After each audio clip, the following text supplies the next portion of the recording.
Hello class, this is Lakshmi Kadaria and I'm your computer teacher. This is our first class of computer.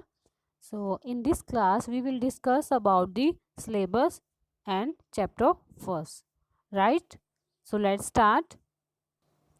And firstly we talk about the syllabus. Okay. There are total 5 units. Unit first is related to communication skill.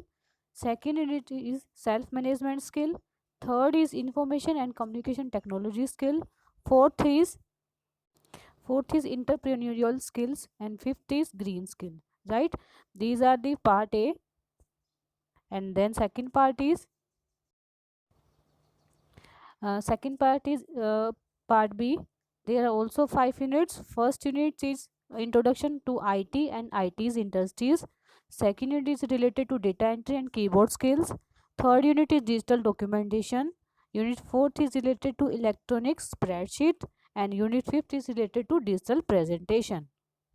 So student, today we will start the first unit, introduction to IT and IT's industry, right? And in this chapter we will learn about the importance of IT and IT's BPM industries in India, structure of IT BPM industry, and fourth point is BPO services, fifth is significance of BPO and BPM, and various IT application. All these 6 points will be covered in this chapter, right? So first we start from the introduction part of ITs, right? In today's digital era, everyone uses one of what electronic devices such as computer and mobile phone. You know very well कि जो अभी time period है वो digital era है, इसमें क्या कर रहे हैं, सभी इलेक्ट्रॉनिक डिवाइसेस का यूज़ कर रहे हैं, चाहे वो कंप्यूटर हो या मोबाइल फ़ोन हो। मोबाइल फ़ोन तो बहुत ज़्यादा यूज़ हो रहा है, right? All these devices make our work easier and faster. Why we use the devices, electronic devices such as computer and mobile phone? With these devices we can make our work easy and fast. A simple calculator does complex calculation for us. You know, a simple calculator does complex calculation for us, like mathematical operations like addition, subtraction, division. Then mobile phone help us in communication, and computer is used to send email, chat, surf, and internet. The internet, buying and selling products and services online, etc. All these things provide service because they are IT enabled. ये सभी जो services हमें क्यों मिल रही है, क्योंकि ये IT enabled है. The IT and ITES information technology in wealth services sector play vital role in the Indian economy. इसका मीन्स क्या है, जो अभी इंडियन इकोनॉमी है इसमें आईटी और आईटी जो है इसका बहुत ही बड़ा रोल है. Various sectors in the Indian firms depend on the IT and IT enabled services to be more efficient and productive. जो अभी इंडियन इकोनो फर्म्स हैं, जितने भी फैक्ट्रीज हैं, इंडस्ट्रीज हैं, उनमें जो सेक्टर हैं उनमें आईटी और आईटी इनेबल्ड सर्विसेज का बहुत बड़ा रोल है. And how these play vital role we will discuss in detail in this unit, right? So first session is IT and ITs, information technology. Just the like bridge construction is a part of mechanical engineering, ITs is a part of IT. जैसे कोई भी bridge construction करते हैं वो किसका part होता है, वो मैकेनिकल इंजीनियरिंग का पार्ट होता है. तो उसी तरह जो आईटीज़ है वो किसका पार्ट है, वो आईटी का ही पार्ट है. Information technology means creating, managing, storing and exchanging information. IT का क्या मीन्स है, कोई भी इंफॉर्मेशन को क्रिएट करना, मैनेज करना, स्टोर करना, उसको एक्सचेंज करना. IT include all types of technology used to deal with information such as computer, hardware and software technology used for creating, storing and transforming information. अब इंफॉर्मेशन को हम store कैसे करते हैं, क्रिएट कैसे करते हैं, तो ये सब जो टेक्नोलॉजी है इन सब की, तो आईटी इन सब पे डील करती है. लाइक इनको कंप्यूटर हार्डवेयर की टेक्नोलॉजी हो या सॉफ्टवेयर की कोई टेक्नोलॉजी हो, तो जिससे हम डेटा इंफॉर्मेशन को स्टोर कर सकते हैं, क्रिएट कर सकते हैं और ट्रांसफॉर्म कर सकते हैं. अब क्रिएट करने के लिए हमें क्या चाहिए, पहले तो हार्डवेयर पार्ट, कंप्यूटर सिस्टम का हार्डवेयर पार्ट चाहिए. देन उसके बाद स्टोर करने के लिए मेमोरी से रिलेटेड हमें चाहिए. देन ट्रांसफॉर्म करने के लिए हमें नेटवर्क से रिलेटेड जो टेक्नोलॉजी है वो यूज़ करनी पड़ती है. The computer is a dumb device. We all know that computer is a dumb device. It produce output on the basics of input. ये किसके बेस पे ही आउटपुट प्रोवाइड करता है, इनपुट के बेस पे ही। Let's take an example, how do you prepare mango shake. ठीक है, what do you need, you need mangoes, sugar and milk. You put them in food processor and finally you get mango shake. आप जो भी ये for example आपने कोई mango shake बनाना है तो इसके क्या स्टेप होंगे। फर्स्टली हमें we need milk and mango, these are the input, right. Then we put in the mixer grinder in milk and mango. Then mixer grinder is work as a processing device. Then finally we get the output.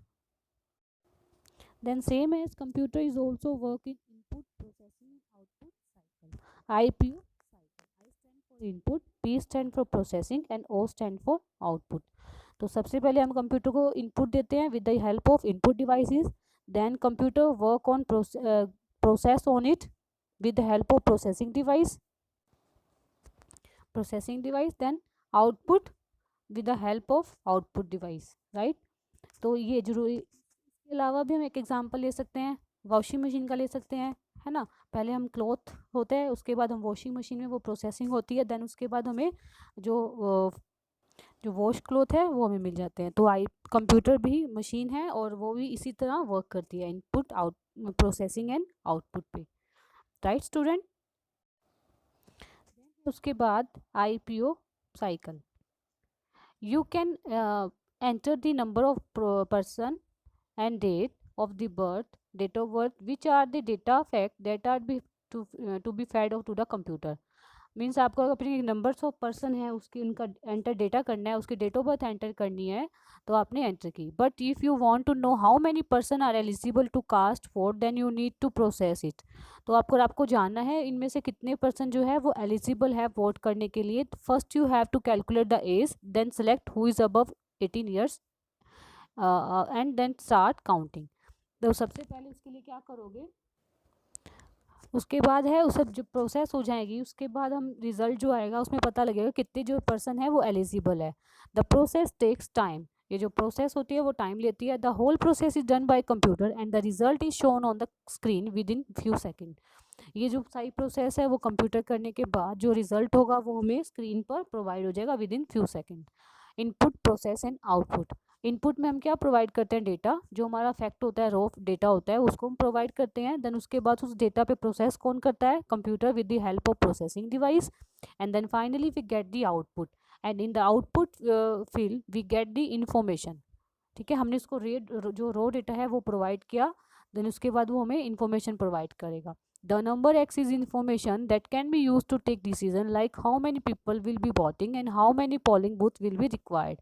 अब इसी information के behalf पर हम क्या कर सकते हैं, we can take the decision like कितने पर्सन हैं जो वोट कर सकते हैं और कितने उस पर्सन के लिए हमें पोलिंग बूथ की रिक्वायर्ड रहेगा। ठीक है, let's take another example, number of boys and girls in a class is factual data related to the class. अब जैसे कोई भी क्लास है उसमें बॉयज़ एंड गर्ल्स कितने नंबर है, ये एक तरह का डेटा है। No managerial decision can be taken on the basis of this only this. तो इसी नंबर के बेस पे कोई भी हम डिसीजन नहीं ले सकते। This data needed to be process to drive some information which can be use to make any decision. So उस डेटा पे भी हमें आगे प्रोसेस करना होता है कोई भी इंफॉर्मेशन को गेट करने के लिए। IT is considered to be one of the most important part of any business. जो IT है वो अब कोई भी बिजनेस की तरह से मोस्ट इंपॉर्टेंट पार्ट हो गई है। IT help a business in many ways, like it's help in reaching more potential customers, developing a business relationship with customer, maximizing profit and minimizing waste। तो IT जो है business में कैसे help करती है, तो सबसे पहले है ये पोटेंशियल कस्टमर तक पहुंचने, कैसे, ऑनलाइन, है ना, ऑनलाइन कह लो जी। पहले तो जैसे वो होता था डोर टू डोर होता था, तो उसके लिए बिजनेस अगर रिलेशनशिप बनाना है कस्टमर के साथ, तो आजकल कंपनी क्या कर रही है, डायरेक्टली कस्टमर के साथ रिलेशनशिप बना रही है through the feedback and depends on online purchasing shopping and maximise profit and minimising waste. इससे क्या होता है, वो अपना प्रॉफिट भी जो होता है वो मैक्सिमम कैसे कर सकती है और जो अपना वेस्ट है उसको भी मिनिमाइज कैसे करती है, ये सब में हमारी क्या करती है, IT इस सब में हेल्प करती है। ओके स्टूडेंट, नेक्स्ट है हमारे पास इंफॉर्मेशन टेक्नोलॉजी इनेबल्ड सर्विस। अब कौन कौन सी सर्विस इसके अंदर इनेबल है, information technology include technology for information processing that include software, hardware, communication technology and related services. अब इसमें कौन कौन सी होती हैं, इसमें होती है सॉफ्टवेयर की, हार्डवेयर रिलेटेड और communication related. While in ITs, we have much more. IT's application based. Imagine today is your friend's birthday. Can you send him her a gift or card while he is in another city? You can wish him her address. It's made possible by ITs. जैसे मान लो आपके friend का birthday है और वो है क्या है, सिटी से दूर है, तो अब उसको कैसे विश कर पाओगे? उसको अपना जो गिफ्ट है उसके घर पे वो से एड्रेस पे पहुंच जाए तो कैसे कर पाओगे? ऑनलाइन कर पाओगे ना, है ना। गिफ्ट जो गिफ्ट साइट आती है तो ऑनलाइन उसको ग्रीटिंग कार्ड भेज सकते हैं। ऑनलाइन जो है कोई भी गिफ्ट चूज़ करके वो वहाँ के वहाँ उसको गिफ्ट पे सेंड कर सकते हो। ये किससे पॉसिबल होता है? ये सब आईटी से सब पॉसिबल होता है ना। Even business can be improved और quality of service can be improved by ITs. Business में भी और उसकी जो क्वालिटीज़ है उनकी सर्विसेज को भी इम्प्रूव करने में आईटीज का बहुत बड़ा ही हेल्प है। ITES also known as web service और रिमोट सर्विसेज। आईटीज को हम क्या कहते हैं, वेब सर्विस भी कहते हैं और रिमोट सर्विसेज भी कह सकते हैं। ITs improve the efficiency of an organization as a person or as a place can solve problem of many customer while sitting or at his or office। अब जैसे क्या है, ITs क्या है, कोई भी ऑर्गेनाइजेशन की इफ़िशेंसी को भी इम्प्रूव कर सकता है। कोई भी कस्टमर की प्रॉब्लम है या उस जो कोई भी उसको बारी, तो वो अपने ऑफिस में बैठे ही उसको सॉल्व कर सकता है। ITs reduce cost and improve service standard. ये क्या करता है, कॉस्ट को रिड्यूस करता है और जो इसकी सर्विस स्टैंडर्ड है उसको इंक्रीज करता है। Therefore ITES provide a wide range of career options in call centre, accounting, legal services, payroll, medical bills and coding. अब आईटीज है जो वो क्या से हमारी wide range of jobs offer करती है। लाइक हमें क्या है, कोई भी कॉल सेंटर में जैसे कस्टमर की जो होती हैं क्वेरीज उनको सॉल्व करने के लिए कॉल सेंटर होता है। अकाउंटिंग का अलग से डिपार्टमेंट होता है, लीगल सर्विसेज का अलग से डिपार्टमेंट होता है, पेरोल का जो होता है सारा। और उसके बाद होती है कोडिंग। कोई भी अगर हमने सॉफ्टवेयर डिज़ाइन किया तो उसकी कोडिंग का अलग से, सॉफ्टवेयर डेवलपर का अलग से पार्ट होता है। मेडिकल बिल प्रिपेयर करने तो उसका अलग से डिपार्टमेंट होगा। तो ये सारी जो चीज़ें हैं वो फील्ड जो होते हैं वो कौन बनाता है, वो हमें आईटी ही इनेबल बनाता है। There are various field where ITES are used. These are mention in the diagram given below. ये जो डायग्राम है इसमें जो जो सर्विस हम यूज़ करते हैं वो है, सबसे पहले वॉइस है, नॉन वॉइस है, टेक्निकल हेल्प डेस्क है, बैक ऑफिस सपोर्ट है, और उसके बाद है FP&A, HR and administrations, reconciliations, उसके बाद closing and reporting, business transformation, operation, sales, marketing and finance and account. ठीक है, तो वॉइस और नॉन वॉइस में क्या होगा, वॉइस में तो हमारा कॉल सेंटर का हो गया, नॉन वॉइस में उसके बाद जो हमारा बैकएंड पे होता है उनको क्वेरी को सॉल्व करता है जो एक्चुअली में। उसके बाद टेक्निकल हेल्प डेस्क, अगर टेक्निकली कोई प्रॉब्लम आती है तो उसके लिए अलग से हेल्प डेस्क होता है। बैक ऑफिस सपोर्ट मतलब जो बैक ऑफिस का मतलब जो हमारा कंप्यूटर ऑपरेटर की जैसे फील्ड हो गई। उसके बाद है HR एंड एडमिनिस्ट्रेशन, जो HR डिपार्टमेंट होता है, ह्यूमन रिसोर्सेज और एडमिनिस्ट्रेशन का जो पूरा एडमिनिस्ट्रेशन करता है, मैनेज करता है, वो पार्ट हो गया। रिकॉन्सिलेशंस मतलब उसको रिकॉन्सिलेशन, अगर किसी को प्रॉब्लम आ रही है एक तरह से काउंसलिंग का। उसके बाद है रिपोर्ट करना। बिजनेस ट्रांसफॉर्मेशन, किसी सिटी में अगर मोर देन 1 ऑफिसेज हैं तो आपस में उनका ट्रांसफॉर्मेशन कैसा हो। कोई अगर मटेरियल है हमें बाहर उसको आउटसाइड भेजना है तो उसके लिए हम ट्रांसफॉर्मेशन का यूज़ करते हैं। ऑपरेशंस हो गए। सेल्स एंड मार्केटिंग के लिए भी हमें अलग डिपार्टमेंट चाहिए, उसके लिए भी आईटी हमें पर्सन चाहिए स्पेशल। आईटी जो होती है इनेबल्ड सर्विस यूज़ करते हैं। फाइनेंस एंड अकाउंट के लिए भी आईटी इनेबल्ड सर्विसेज चाहिए, क्योंकि फाइनेंस एंड अकाउंट रखने के लिए जो सॉफ्टवेयर चाहिए, हार्डवेयर रिक्वायर्ड होते हैं। राइट स्टूडेंट, तो अभी आज की क्लास में हमने डिस्कस किया आईटी एंड वेरियस आज। उसके बाद हमने डिस्कस किया IPO cycle, then IT enable service discuss की, राइट। तो watch this video and go through this topic. Thank you class, have a nice day, stay home, stay healthy.